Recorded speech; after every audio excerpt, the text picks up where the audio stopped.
Meus irmãos, a paz do Senhor. Aproveitando os irmãos em pé, por gentileza, abram as Bíblias. João capítulo 20.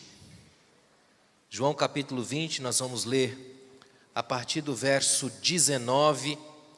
João capítulo 20, a partir do verso 19. Eu estou com a versão Almeida século 21 aqui. João capítulo 20, a partir do verso 19, enquanto você acha. Eu quero louvar a Deus mais uma vez por esse dia que já começou de um modo tão maravilhoso nessa manhã, os que aqui estiveram essa manhã.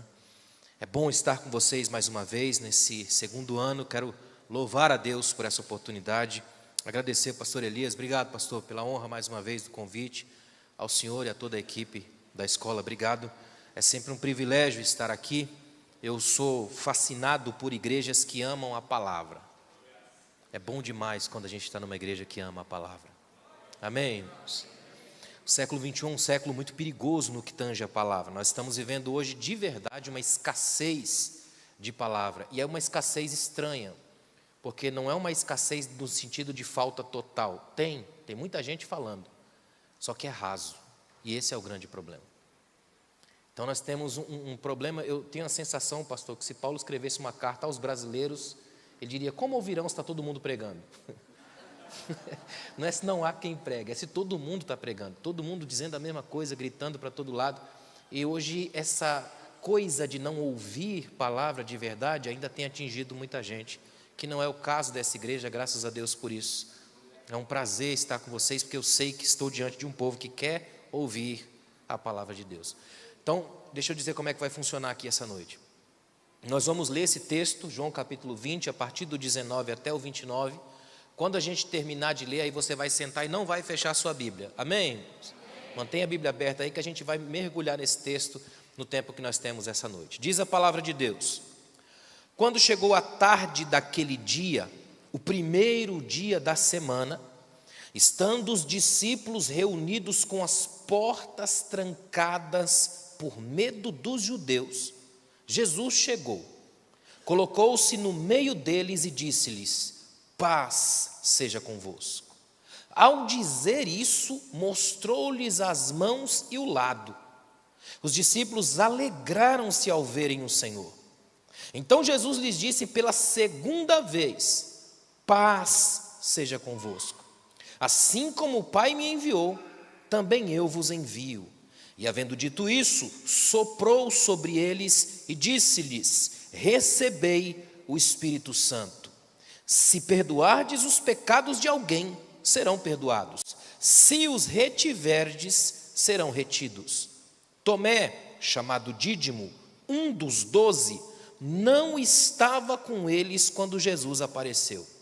Então os outros discípulos lhe disseram: vimos o Senhor.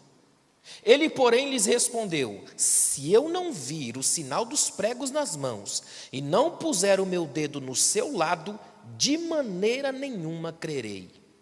8 dias depois, os discípulos estavam outra vez ali reunidos e Tomé estava entre eles. Estando as portas trancadas, Jesus chegou, colocou-se no meio deles e disse: paz seja convosco. Depois disse a Tomé: coloca aqui o teu dedo e vê as minhas mãos. Estende a tua mão e coloca no meu lado. Não sejas incrédulo, mas crente.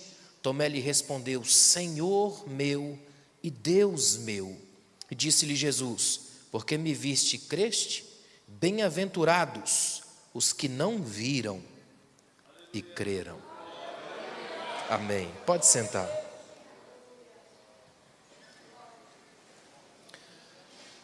Eu sou apaixonado pelos textos bíblicos do jeito que eles são colocados, a narrativa bíblica do jeito que ela é. Uma das minhas orações de gratidão a Deus é o fato da Bíblia não ter passado pelas mãos de um editor. O editor teria tirado tanta coisa importante. A Bíblia, do jeito que ela está aqui, é espetacular.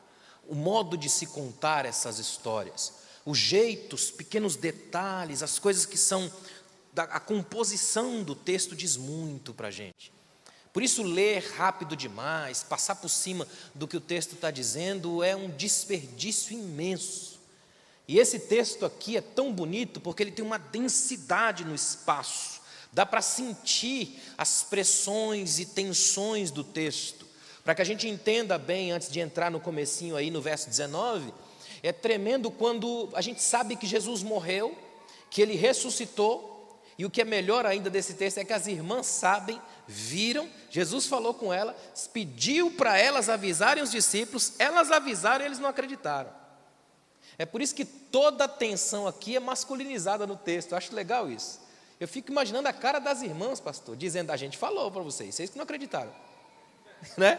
Imagina, a gente avisou, ele foi lá, nós fomos ao túmulo, nós vimos ele. Aí agora dá uma olhada nisso aqui. O texto diz que eles estão ali, está aquela tensão. Tentem imaginar como é que é isso aqui, ó. Império Romano foi lá, trucidou ele na cruz ao vivo, todo mundo viu. Agora está essa coisa, as mulheres disseram que viram, mas a gente não acredita nelas. Fica uma tensão, todo mundo ali. E pior, não é nem com Roma que os discípulos estão preocupados, é com os próprios judeus. E aqui eu abro um parêntese perigoso. Se as nossas relações comunitárias não forem santas, imediatamente serão assassinas. O que significa que aqui hoje, você tem que sair daqui com uma coisa muito clara na sua mente. Quando você se relaciona com os irmãos que aqui estão, o que é que os irmãos leem da sua proposta? Você é uma bênção ou uma ameaça? Eles estão com medo dos judeus, do mesmo povo deles. Agora dá uma olhada no texto, no verso 19, ó. Quando chegou a tarde daquele dia, olha que coisa incrível que é isso aqui, ó. O primeiro dia da semana, de tarde, estando os discípulos reunidos, e aí eu acho tremendo o texto, o modo como João coloca, estando os discípulos reunidos com as portas trancadas por medo dos judeus. É o jeito de João de construir uma narrativa que já nos leva à expectativa. A porta está trancada, as portas estão trancadas. O negócio é complicado, os discípulos lá dentro, morrendo de medo, tenso, difícil. Jesus chega, o texto é direto. Eu amo o texto de João por causa disso. João é direto, ele simplesmente diz, Jesus chegou. João não tenta criar uma espécie de aura, de magia, de milagre em cima do negócio. De repente uma luz brotou. A gente faria isso, a gente é muito Steven Spielberg, não é? Imagina, a gente é hollywoodiano, uma luz brotou no canto, de repente as portas tremeram, os discípulos se arrepiaram todos, e aí Jesus chega devagarzinho, uma aura, uma luz, de repente quando pensa que não, é Ele, não, só chegou. Não é o que está escrito na sua Bíblia? Jesus chegou, porque Jesus não precisa enfeitar, Ele é. Tudo nele já está estabelecido. Quem enfeita somos nós, porque a gente não suporta a feiura cotidiana. O Jesus que a gente está lendo aqui e amando aqui, é aquele que quando chega se estabelece. Se ele chega, ele não precisa avisar. Ele chegou, ele invadiu o lugar, a porta estava trancada, e ele chega, se estabelece, é dono da vida, é dono da história, simplesmente chegou, está aqui. É que no século 21 é um negócio tão complicado, que se a gente falar na igreja que Jesus está aqui, ninguém leva a sério. Já percebeu isso? Para dar uma bombada tem que falar que ele veio com anjo, rodeando, uma peninha de anjo, desceu, aí pronto, aí o cara viaja, não é? Só que é bem o contrário, a gente tem que aprender de uma vez por todas, que aquilo que é a razão central, maior, definitiva, pela qual nós ainda estamos aqui, é Cristo. Dele, por Ele, para Ele, são todas as coisas. Ele chegou, Ele está aqui, estabelecido, é Senhor de tudo e da história, ponto. E Ele não precisa fazer o teatro das aparências que a gente ama fazer.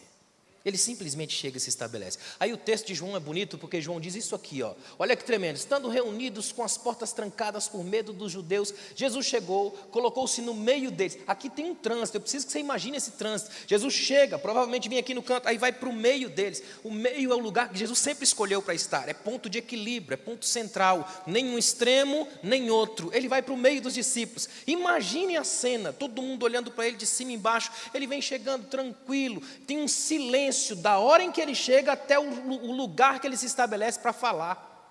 Tem um tempo aí, ó, entre ele chegar com as portas trancadas, se deslocar até o meio da sala, tem um tempo. É um tempo de um silêncio espetacular, uma das coisas mais bonitas da Bíblia. Um Jesus que chega e é respeitado no trajeto. Um Jesus que chega, se desloca e avisa: estou aqui e minha presença basta.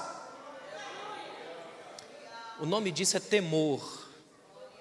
Eugene Peterson diz que temor do Senhor é um sintagma, uma expressão que só se diz junta, temor do Senhor, ou seja, é Ele chegar e a sua presença se manifestar numa densidade tão extraordinária, que a primeira coisa que eu faço não é gritar nem voar, é um silêncio constrangedor diante de um mistério que eu não domino, não controlo e não ponho marca. A única coisa que eu sei é que se Ele está aqui, o céu agora veio para esse lugar, habita aqui, orbita aqui, o universo foi redesenhado, porque Ele está na história e Ele resolveu vir aqui. Agora imagina que isso é possível dizer hoje, porque Ele é o mesmo ontem, hoje, eternamente. Dá para dizer que Ele está aqui entre nós e que nesse exato momento toda a sua glória habita esse lugar. Você crê nisso? Agora, olha o detalhe, olha que coisa maravilhosa. Estando os discípulos reunidos, com as portas trancadas, por medo dos judeus. Isso aqui é tudo que a gente tem para oferecer. Desespero, medo, angústia. Às vezes a gente ainda faz isso, a gente se junta todo mundo num quartinho, num canto, e chora, e se angustia. Já viu na igreja quando a gente começa a perceber que está sendo muito atraído por algum problema, tem uma crise, uma tentação, uma coisa do tipo, a gente se junta, dá as mãos, faz círculo de oração, não é? A gente ainda faz isso. Tudo que a gente tem para oferecer diante da crise é desespero, é o posicionamento do caos, é do medo, é nosso. Aí Jesus chega, desloca-se para o meio e diz uma única palavra, porque no hebraico é só isso, shalom. Só é tudo isso. Porque shalom é mais do que paz, é o estado de equilíbrio pleno, é a plenitude mais inalcançável, por isso que ela é divina. É Jesus chegar e dizer o seguinte para eles: olha, vocês não fazem ideia do que vai acontecer com vocês daqui para frente. Jesus se estabelece como o Senhor dos rumos da história, da esperança. Ele está dizendo: olha, eu cheguei, tudo que eu trago para vocês é o que eu prometi antes de ir, antes de morrer eu prometi para vocês, eu vou deixar a minha paz, e a minha paz eu vos dou. Agora ele se estabelece e diz: ó, shalom. É tão tremendo, ele não faz um sermão, ele não faz uma série de imprecações contra Roma, ele não faz a espécie de teologia lá sabor de mel, olha, estou de volta e agora é bom avisar para o povo de Roma que o bicho vai pegar, eu cheguei. Ele só se estabelece e diz paz, shalom. Por que a gente banaliza tanto a paz? Às vezes de tanta gente dar paz do Senhor, passou, a gente não sabe mais se é paz do Senhor ou o verbo passar que passou. A gente banaliza aquilo que Jesus colocou como estabelecimento de relações profundas. Se a gente entendesse o que significa transmitir e receber paz. Está aí uma coisa que o inimigo não pode nem produzir, porque ele não sabe o que é paz. Quer tomar uma decisão na sua vida? Paz. O apóstolo Paulo, olhando para a igreja, sabendo que igreja é tudo igual, a gente briga até se matar, não é? Paulo disse: olha, seja a paz, a juíza das vossas relações. Amor, o fruto do Espírito é amor, alegria e paz. Eu não sei porquê, mas Deus está ministrando ao coração de alguém essa noite. Fique em paz, relaxa, irmão. Ele já chegou, se estabeleceu na história e avisou para você: tem paz se você estiver comigo. O que eu vou mostrar para vocês aqui essa noite são essas santas relações, onde a gente tem tudo de ruim para entregar e Ele só graça para devolver. Você vai ver que no texto Jesus repete paz 3 vezes, e em cada uma delas tem um porquê, e a gente vai ver aqui. Olha que coisa tremenda que é isso, ó. Eu estou no verso 19, quando chegou a tarde daquele dia, o primeiro dia da semana. Eu espero que você não fique com raiva de eu voltar o tempo todo no texto, é uma escola bíblica, se você não gostar de Bíblia está no lugar errado, amém? Não é? Volta para o texto. Quando chegou a tarde daquele dia, primeiro dia da semana, olha que coisa bonita, estando os discípulos reunidos com as portas trancadas por medo dos judeus, Jesus chegou, colocou-se no meio deles e disse-lhe: shalom, paz seja convosco. Por que Jesus coloca a paz aqui? Quando ele entra na sala, a primeira coisa que ele sente é o inimigo maior do amor, medo. Quando Jesus se estabelece, ele percebe uma igreja acuada, com as portas trancadas, com medo do que venha, tanto dos seus amigos judeus, a sua própria nação, quanto o que vem de fora. Então Jesus chega e faz uma coisa ali, que ele ainda faz hoje. Ele põe paz no medo. É Jesus que faz isso. Ele entra e estabelece paz no medo. É ele dizendo: eu sei que o medo vai acompanhar vocês, porque são humanos. O medo é a placa do limite, ele vai acompanhar vocês. Mas se eu estiver no meio, ponto de equilíbrio, no centro das intenções, no centro das mensagens, no centro do que é cantado, se a vida de vocês tiver a ver comigo, se eu for o Cristo do seu cristianismo, se eu for o Senhor da sua fé, se eu for o tema das suas mensagens, se eu for a inspiração das suas canções, se eu for o centro do seu casamento, se eu for mais importante que a sua credencial, se eu estiver em primeiro lugar do que o seu ministério, vai ter paz quando você tiver medo.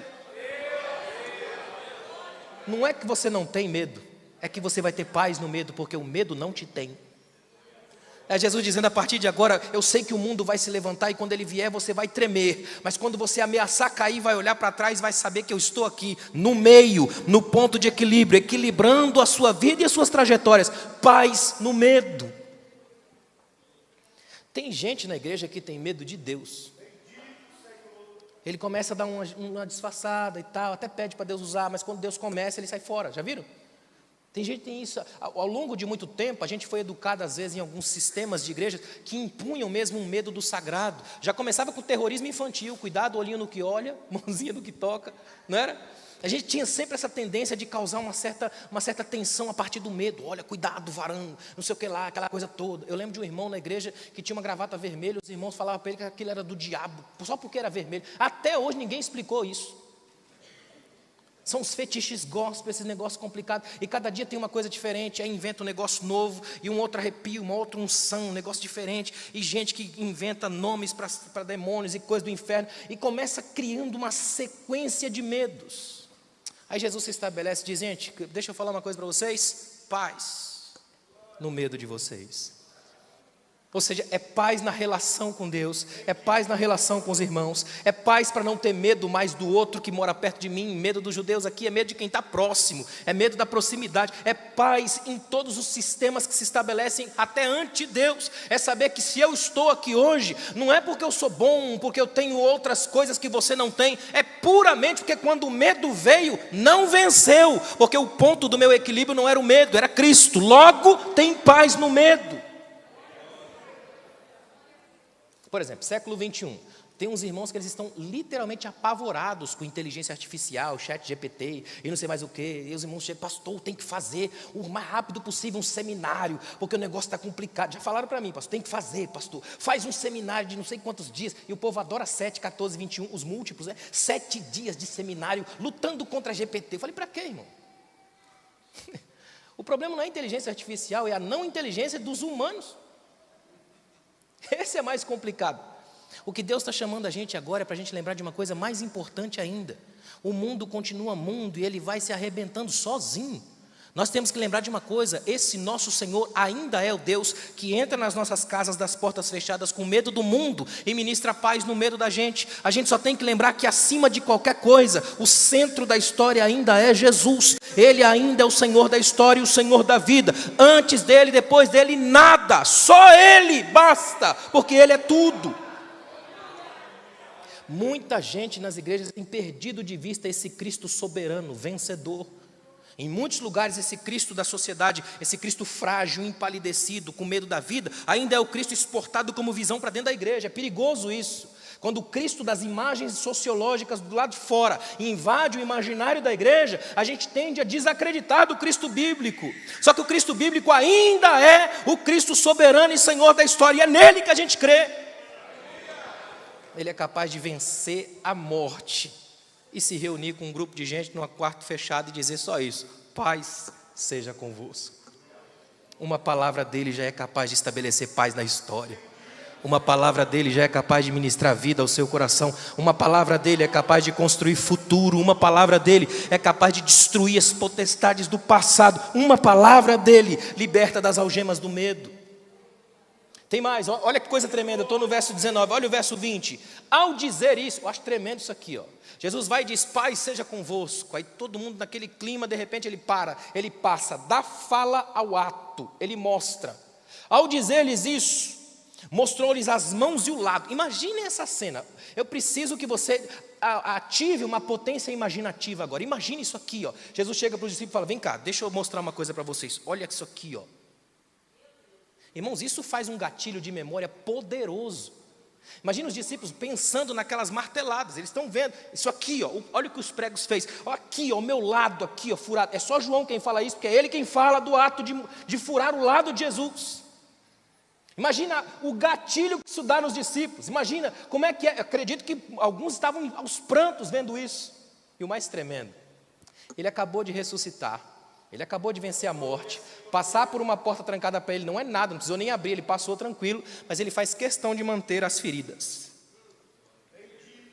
Ele poderia ressuscitar com o corpo mais bombado do mundo, o corpo mais perfeito, espetacular, mas ele diz: gente, eu trouxe umas coisas aqui que eu quero que vocês lembrem. Eu tenho memórias do enfrentamento, eu tenho marcas da crise, eu passei pela morte, eu não tenho um estudo sobre morte, eu passei por ela e eu guardo feridas. Henry Nouwen diz que Jesus é o ferido capaz de curar feridas. Exatamente por isso eu tenho para com vocês uma marca, uma identidade, uma proximidade, uma intimidade. O que te machuca já me machucou, o que te feriu já me feriu, o que te quebra já me quebrou. Só que eu venci. Paz seja convosco.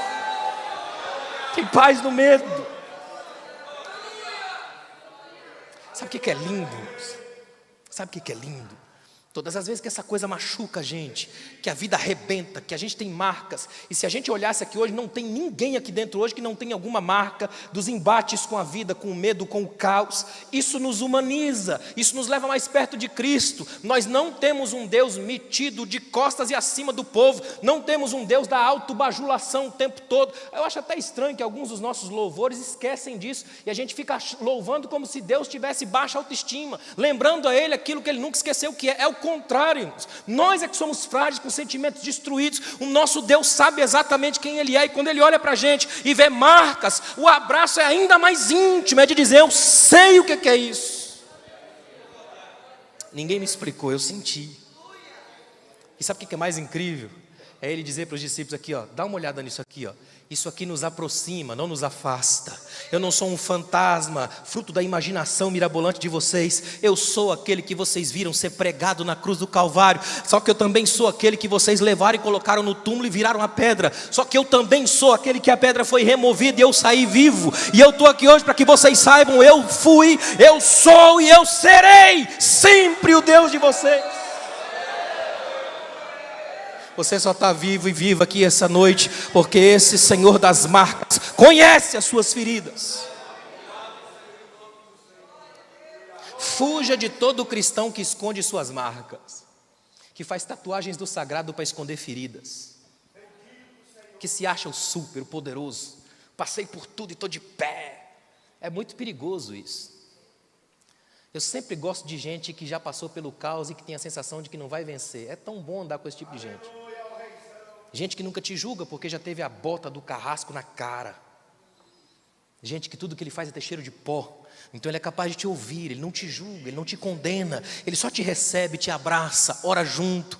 Quando os feridos se encontram, eles têm testemunhos. Sabe o que a cicatriz significa? A cicatriz significa um caminho duplo. Aqui feriu, mas aqui curou. Não tem mais morte. Aqui agora só tem um testemunho vivo, uma marca, para deixar bem claro: eu passei pelo caos, mas nem o caos foi capaz de me segurar, porque a paz que excede a todo entendimento, ela também está viva, está entre nós aqui hoje. Tem paz no seu medo.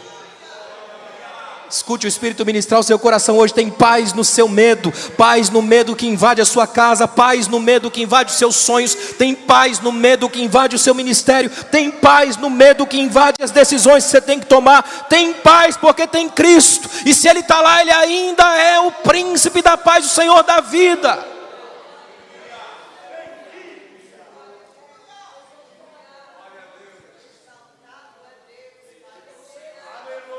Olha esse verso 20. Ao dizer isso, mostrou-lhe as mãos e o lado. Ai, que tremendo. Os discípulos alegraram-se ao verem o Senhor. É tão tremendo isso. É no segundo verso da narrativa. Ou seja, tem um medo no primeiro verso que impede que enxerguem Ele, ou que pelo menos esse medo tende a dizer: será que é Ele? Será que não é uma aparição? Será que a gente não está delirando? Não, vem cá, deixa eu mostrar para vocês. Aqui estão as minhas mãos, estão as minhas mãos, aqui está o meu lado. Quando os discípulos percebem isso, olha que lindo. A visão é ruim, lembra de coisa ruim, mas o que ela traz de volta é um outro aspecto do fruto do Espírito. Já tem paz lá, agora tem alegria. Eles alegraram-se. ao verem o Senhor. Ô irmão, se a gente perder a alegria de ver o Senhor, a gente não pode ser chamado de cristão. O que ele está dizendo é: nós temos um Deus que ainda tem marcas, nós temos um Deus que essas marcas não o afastam de nós, pelo contrário, leva para mais perto. O que redunda disso? Alegria. E a alegria na Bíblia é muito mais profunda do que a felicidade que a gente tanto busca hoje. Felicidade é um produto do século 21 / capitalista de hoje. Felicidade é essa coisa que você tem que ter, possuir, comprar, nem que seja parcelado em 1.500 vezes. É tipo Deus dá a bênção e o Satanás o cartão. A alegria aqui é outro nível. A alegria aqui tem uma razão de ser: Ele está vivo. Ele foi ferido, mas as feridas não venceram.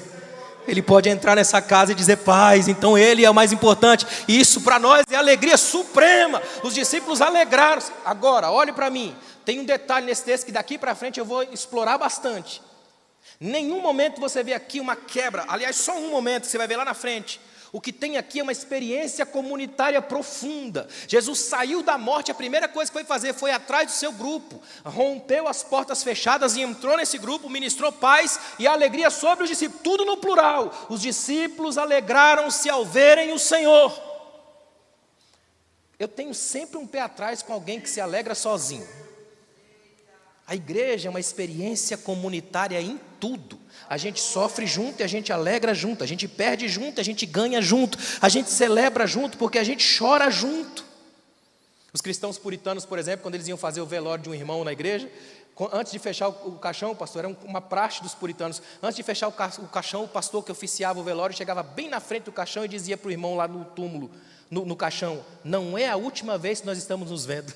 Olha que tremendo. Nós acreditamos no Senhor da ressurreição. Logo, você não está indo sozinho, pode ficar tranquilo. A memória vai junto e vai chegar o dia que a gente vai se ver de novo, porque o nosso Senhor deixou bem claro que nessa luta aqui quem perde é a morte. Nós vamos vencer para sempre, porque estamos juntos nele.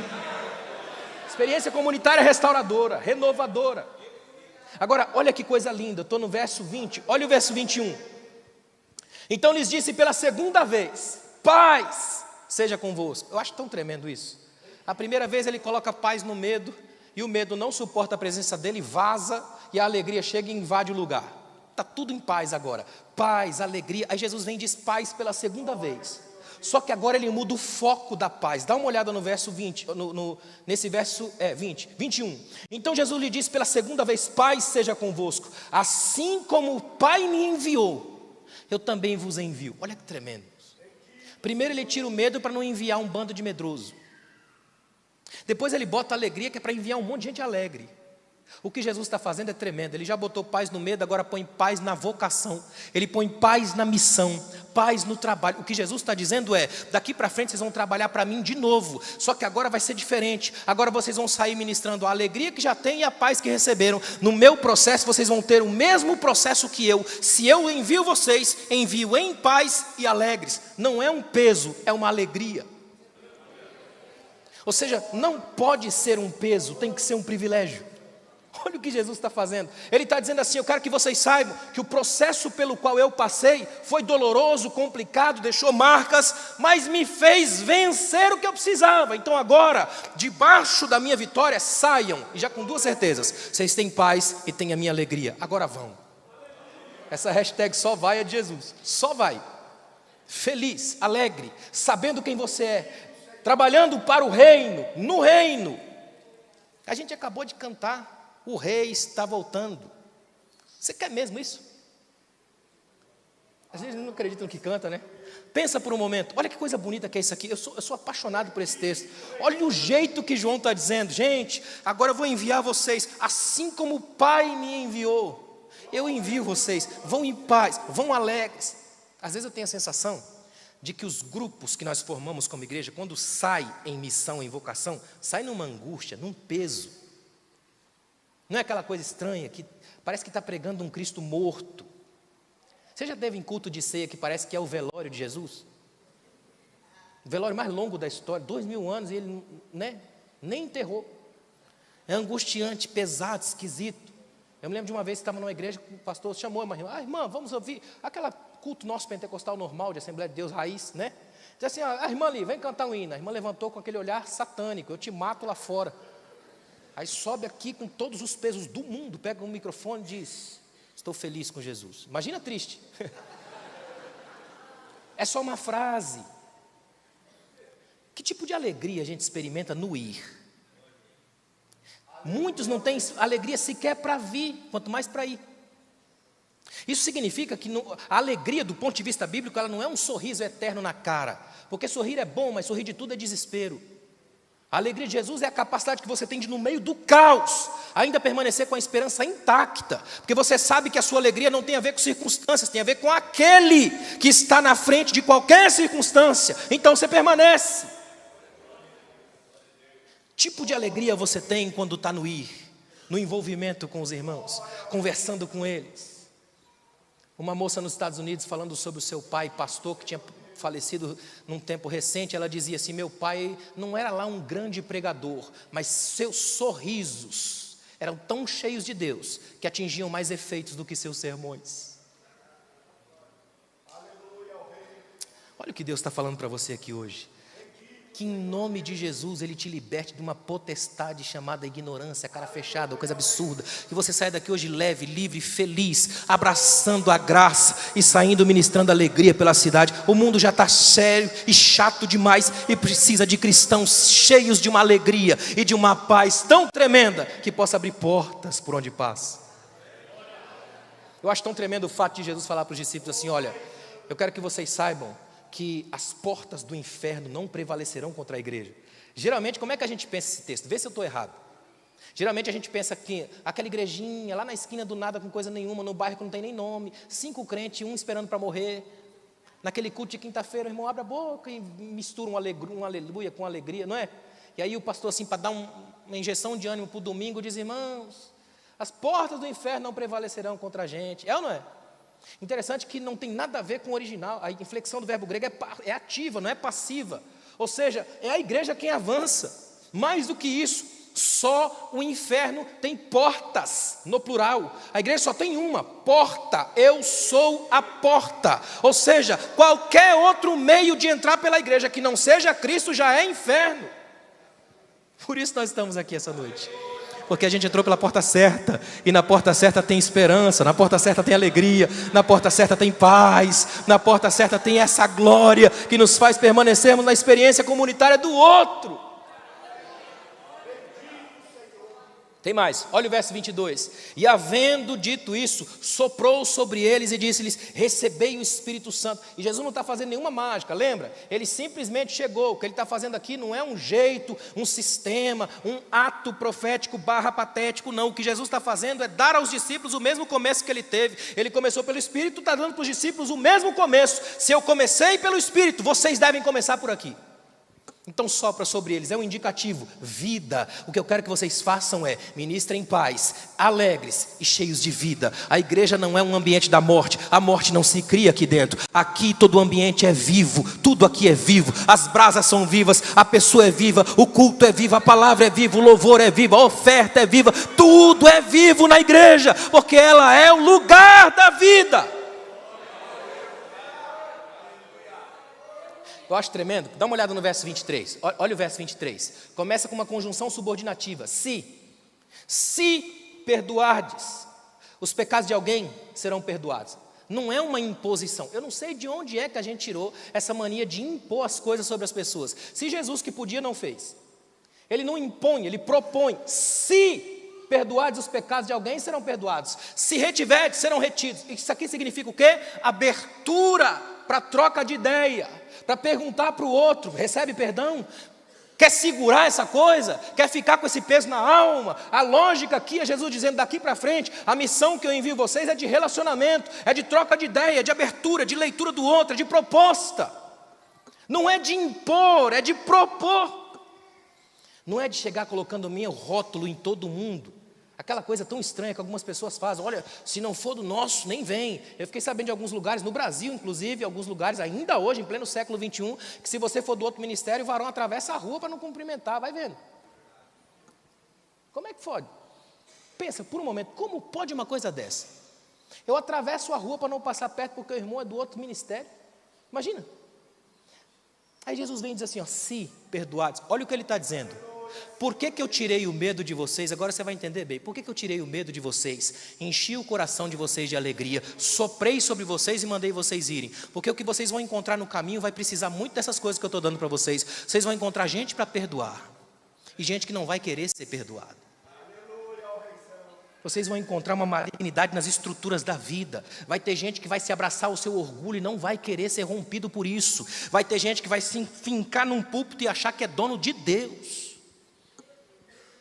No processo, vocês vão ter que passar pela lógica do perdão. Eu acho tão tremendo isso. O que Jesus está dizendo aqui, daqui para frente, estejam abertos às possibilidades. Vai ter gente perto de vocês o tempo todo, porque a minha missão que eu dou para vocês não é sobre os demônios, nem sobre as coisas. É com gente, é com pessoas, é abrindo portas, é curando feridas, é ministrando vida, é lidando com gente. Até aqui é uma benção. Se eu parasse aqui, tá bom demais, não tá? Fala a verdade. Olha que benção. Mas eu tenho que piorar. E é do texto. Dá uma olhada no verso 24. Agora a gente vai se encontrar com o irmão que congrega com a gente até hoje, irmão Tomé. E ele é gêmeo. Tem 2. Olha o texto. Tomé, chamado Dídimo, o gêmeo, um dos 12, não estava com eles quando Jesus apareceu. Olha aqui o tipo de versículo que um editor tiraria da Bíblia hoje. Ele diria, rapaz, isso não tem nada a ver com o contexto, arranca esse negócio daí. Só que João faz questão de dizer, João falou naquele dia, irmãos, olha para mim, quer ver, quem é assembleano raiz aqui vai saber o que eu estou falando. Às vezes, antigamente não tanto assim, mas antigamente, o pastor dizia, irmãos, venha no culto da terça-feira, culto de doutrina, ou venha no culto da quinta. O cara não vinha, vou só no domingo, aí perdia coisas extraordinárias que Deus fazia numa terça-feira com 5 crentes. Alguém lembra disso? Como é que a gente ficava depois? Eu devia ter ido, é ou não é? Imagina Tomé nisso aqui, ó. Jesus simplesmente aparece na sala, ministra a paz, arranca o medo, joga alegria no povo, sopra sobre eles, ministra para que eles vão. É uma coisa espetacular, aí passam 8 dias. Olha isso aqui, ó. Tomé, chamado Dídimo, um dos 12, não estava com eles quando Jesus apareceu. Tomé estava em outro lugar, foi visitar uma outra coisa, não sei. Não foi no culto nesse dia. Irmão, Tomé não foi no culto. Agora dá uma olhada no verso 25. Então os outros discípulos lhe disseram, vimos o Senhor. Daqui, dessa frase para outra, tem um tempo aí. É por isso que Tomé diz, ó, se eu não vir o sinal dos pregos nas mãos, na mesma sequência que aparece lá em cima, sinal dos pregos nas mãos e dedo no lado. Ou seja, o que é que os irmãos fizeram? Os irmãos disseram para Tomé, Tomé, a gente viu o Senhor e você não faz ideia. Ele apareceu, as portas trancadas. Quando ele apareceu, sabe o que ele fez, Tomé? Ele mostrou as mãos feridas e o lado. A gente estava lá, a gente viu. O que Tomé diz? Dá uma olhada no texto. Ele, porém, lhes respondeu, se eu não vir o sinal dos pregos nas mãos e não puser o meu dedo no seu lado, de maneira nenhuma crerei. Até hoje essa dimensão Tomé habita a gente. Quem foi que te disse que você legitima a experiência comunitária dos irmãos? Olha o grande problema de Tomé. Ele está dizendo assim, bom, se eu não estava lá, era impossível que acontecesse isso. Eu tinha que estar. Como é que ele não respeita a minha ausência? Como é que ele chega e nem pergunta por mim? Eu sou um dos 12, eu faço parte do grupo. O grupo é fechado. O grupo já está em crise, porque um saiu. Agora ele chega, nem espera eu chegar, não pergunta onde eu fui. Eu tenho justificativa, vou mostrar para ele, eu estava no dentista. Eu assisti online. Eu não preciso ir com os irmãos, já tenho online, eu assisto online. O irmão falou para mim esses dias numa igreja, pastor, eu até vou uma vez ou outra, mas para mim o online é a melhor coisa que tem para a igreja. Aí eu perguntei para ele, o senhor já assistiu o Masterchef? Já. Comeu alguma vez aquela comida na TV? O máximo que tu faz é babar na frente da televisão. É quase a mesma coisa. Se eu não puser o meu dedo do lado, de maneira nenhuma. Olha o que Tomé está dizendo. Eu tinha que estar lá, eu tinha que ver. Eu sou o analista do grupo, eu sei como é que funciona. Tem dois lados nessa percepção de Tomé. Lembra que quem estava aqui de manhã, lembra que eu falei da percepção. Tem dois lados nessa percepção. Tem esse lado ruim, complicado, de duvidar da experiência comunitária do outro. Mas também tem um lado bom aqui. É Tomé pensando assim, ó, eu conheço o meu Senhor. Eu andei com ele também. Eu também sou parte do grupo dos 12. Eu já vi ele parar de pregar para segurar a criança no colo. Eu vi ele acordar e mandar o vento calar a boca e ele calou. Eu sei quem é o meu Senhor. O meu Senhor não ia simplesmente transformar a ressurreição num final feliz, fácil demais. Se for ele mesmo ainda, ele vai me permitir tocar nele. É isso que Tomé está dizendo. Porque o Jesus que eu conheço não é um mitidinho que ninguém chega perto. Ele vai me permitir chegar. Olha que tremendo o verso 26. 8 dias depois, eu não queria estar na pele de Tomé nesses 8 dias. 8 dias sem saber se é verdade, se não é. 8 dias vendo os irmãos contar um para os outros. Você viu, rapaz, eu toquei nele. Imagina, 8 dias no vácuo da experiência dos irmãos. 8 dias depois, os discípulos, imagina comigo aqui, ó, WhatsApp do grupo dos discípulos. Tomé, vai ter culto de novo. Essa eu vou. No mesmo lugar, do mesmo jeito, mesmo modus operandi. Olha o texto. 8 dias depois, os discípulos estavam outra vez ali reunidos. Ali é o mesmo lugar, reunidos. Tomé estava entre eles. Estando as portas trancadas, de novo, só não tem uma frase aí. O medo já saiu, porque tem paz no medo. O medo já foi embora. Estando as portas trancadas, Jesus chegou, tudo de novo, colocou-se no meio deles. É quase um déjà vu histórico. Jesus chegou, colocou-se no meio deles e disse, Shalom. Olha o que ele faz. Ele já colocou paz no medo. Ele já colocou paz na missão. Agora ele põe paz na crise de fé. É ele dizendo assim, ó, quando vocês estiverem em crise uns com os outros, quando duvidarem das experiências dos outros, lembrem que o que legitima vocês não é a briga de quem tem o testemunho maior, é a paz. Quando subiu uma irmã no culto aqui, ou um irmão, e fala, irmãos, eu estava com uma dor de cabeça terrível, mas o Senhor me curou, vibre o máximo possível. Não é porque não era um câncer, você não sabe os caminhos da vida de uma irmã ou de um irmão, até que uma dor de cabeça o importune a vida inteira. Se está aqui hoje contando um testemunho para os irmãos, significa que eles querem, olha, eu também tenho feridas, vamos comungar as feridas e agradecer a Deus pelo fato de estarmos vivos. Eu tenho um testemunho para contar, passei pelo caos, mas Ele não me segurou. Olha que coisa tremenda que é isso. Paz seja convosco, é paz na crise de fé. Aí na sequência, olha que tremendo, ele acaba de dizer paz. Tenta imaginar isso comigo, os irmãos vibrando, já sabem o que esperar. Ele acaba de dizer isso, ele vira direto. Olha que tremendo, depois disse a Tomé, coloca aqui o teu dedo, vê as minhas mãos. Irmãos, eu posso sentir o silêncio do lugar. Fala a verdade, ninguém dá um pio. Se alguém tossir, é capaz de botar para fora. Vamos ver como é que Tomé vai reagir agora. O Senhor simplesmente fala, Tomé, vem cá, toca aqui, coloca o teu dedo aqui do meu lado. Olha o que ele está dizendo para Tomé, Tomé, sou eu. Essas coisas aqui não me mudam. Eu venci a morte não para mostrar para você que eu tenho poder, mas porque eu te amo. E sei que você é teimoso, mas é meu. Eu só quero que você entenda que a nossa relação não vai mudar em nada. Quer tocar? Toca. Você precisa disso? Toma. Só chega para perto. Vem para perto aqui, Tomé. Porque é perto de mim que as coisas acontecem. É perto de mim que você pode ter acesso aos toques.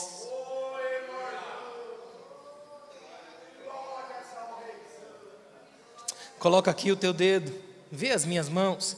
Estende a tua mão e coloca no meu lado. Não seja incrédulo, mas crente. Olha o que ele está dizendo aqui. Isso aqui não é necessariamente que ele está dizendo que Tomé não é crente, no sentido que a gente entende o não crente fora da igreja. O que ele está dizendo é, acredite, Tomé, na experiência dos teus irmãos. Vibre com os testemunhos deles. Não é porque você não estava que não foi verdade, Tomé. Eles viram, é verdade. Eu voltei e reproduzi o momento na íntegra, para você saber que a verdade deles também te atinge. Agradeça a Deus pelo milagre do irmão. Glorifique a Deus pela vida do irmão. Glorifique a Deus pelo que a irmã recebeu, pelo que a irmã cantou, pelo que o irmão pregou. Alegre-se com a vida do outro. A fé não é uma coisa só sobre você. Tem o outro na igreja. O outro existe aqui. É densidade humana máxima. É encontro, é experiência comunitária. A igreja é feita disso. Tomé, você tem que ser igual a eles. Crente. Sabe o que é crente no texto? Aquele que acredita no que os outros viram de Deus também. É não chamar o irmão de mentiroso porque eu não pude provar. É dizer que esse irmão também sabe. Esses dias eu lembro que um tempo atrás aí, eu estava numa igreja com meu filho olhou, aí um irmão foi ministrar, o irmão pregou bem simples, uma palavra bem simples. Meu filho falou bem: pai, o senhor lendo, estudando, fazendo o que o senhor faz, como é que o senhor consegue parar para ouvir um irmão tão simples? Eu disse: o contrário que é verdadeiro. Como é que um irmão tão simples ainda consegue ministrar uma palavra tão extraordinária, que mesmo com meus anos de estudo não dá para chegar perto? Porque a simplicidade tem coisas que as nossas lentes não conseguem captar. Você só está aqui essa noite por causa disso. Nunca se esqueça da graça de Deus. Nunca se esqueça da experiência comunitária dos irmãos. A experiência comunitária do outro. Aquilo que ele sente lá em casa, que sozinho aconteceu. Irmão, se você parar, quer ver? Faz um teste, experimenta sair conversando, santas conversas com os irmãos. Você vai descobrir tanta experiência espiritual profunda no meio dos irmãos. Eles não precisam disso aqui o tempo todo para mostrar o que sabem. Quem briga porque quer falar, geralmente não tem o que dizer. Esse é o povo da experiência, é o povo que abraça, é o povo que ora junto, é o povo que treme quando sobe aqui, que não consegue falar nada, mas quando desce daqui é um gigante da caminhada. É gente que Deus abençoa na mesa, no tanque, na pia, na mesa, na casa, em qualquer lugar. É o Deus que se manifesta na espiritualidade dos encontros.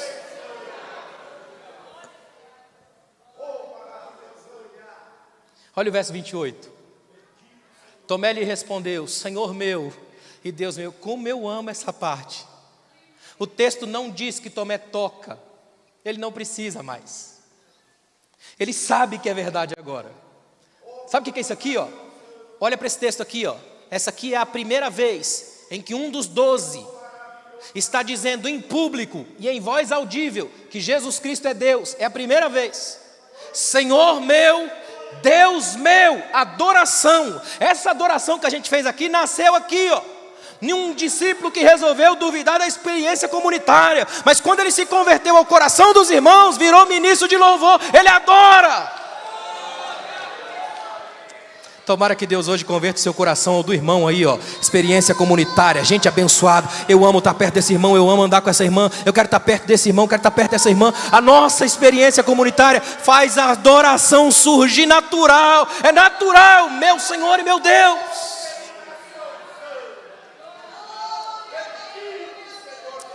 Tomé descobre Deus nas feridas de Cristo, é muita coisa. Ele dizendo: é possível saber que esse Deus que vem é o Deus ferido, e Ele se manifesta aqui, olha para mim, me chama pelo nome, toca, Tomé. Olha que coisa tremenda. Fechando, olha o verso 29. E Jesus lhe disse: porque viste, creste? Bem-aventurados. Essa é uma das bem-aventuranças fora do grupo das bem-aventuranças de Mateus. É lindo isso. É uma bem-aventurança. Bem-aventurados. Eu poderia tranquilamente colocar assim, os de Londrina. Vocês não viram, ninguém aqui viu, mas todo mundo aqui creu. Nós estamos nessa bem-aventurança aqui, Sabe o Tomé? Está com a gente até hoje. Sabe o medo? Também está com a gente até hoje. Mas sabe a paz? Está entre nós até hoje. Sabe a alegria? Está entre nós até hoje. Sabe a missão? É nossa. Por causa disso aqui, nós não vimos, mas cremos. E nós cremos porque sabemos que é real, que é verdadeiro, porque tem paz, porque ministra alegria, porque transborda, porque encontra. Hoje o Espírito de Deus está ministrando ao seu coração paz. O Espírito de Deus está ministrando ao seu coração alegria. O Espírito de Deus está ministrando ao seu coração amor pelos irmãos ao lado, companheirismo, crença comunitária. É saber se não apenas a religião de um, mas de todos, porque o Espírito está em todos. Ele é o Deus de todos. Aqui não há grego nem judeu, bárbaro, cita, servo ou livre. Cristo é tudo em todos. Você só está vivo por causa dessa graça. Fica de pé, por favor. Você só está vivo aqui por causa dessa graça. Eu queria fazer 1 minuto de louvor e adoração. Você pode? Adore a Deus o máximo que você puder. Agradeça a Ele. Levante as suas mãos, glorifique, exalte o fato de você estar na presença desse Senhor que ministra paz no medo, que ministra paz na nossa crise de fé, que ministra paz na missão. O nosso Senhor não pode ser aplacado por nada. Ele é livre.